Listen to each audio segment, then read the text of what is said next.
government that sets the rules within which business competes. And the rules that are currently in play now send the wrong signals. We are asking these business leaders, no matter how committed and socially responsible they are, to take on some competitors who are willing to cut corners. And one of the simplest, most powerful public policy mechanisms for giving business the right incentives is to get the tax system right. Well, I think that we ought to stop taxing payrolls and start taxing pollution instead, and put a heavy tax on CO2 in order to send the right signal, more than offset it by a reduction in payroll taxes. And for politicians who are scared to death of the word tax, this is a revenue neutral proposal. And I know that the fear extends to being worried about the impossibility of explaining something that's complicated.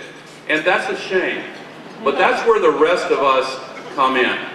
We have to insist on a higher level of honesty in our conversation of democracy so that we can entertain intelligent solutions like a CO2 tax in place of a payroll tax.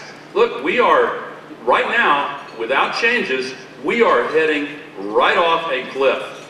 And in our darkest days, Abraham Lincoln said, we must disenthrall ourselves, and then we will save our country.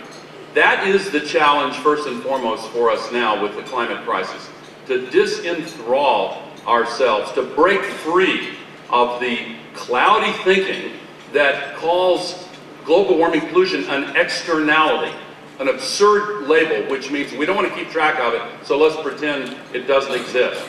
Well, the stuff we're pretending doesn't exist is the stuff that's causing this crisis. 70 million tons of it every single day we're dumping into the atmosphere. So business needs to get the right signals. If they can save money on taxes by reducing CO2, they will do it. People will do what you pay them to do.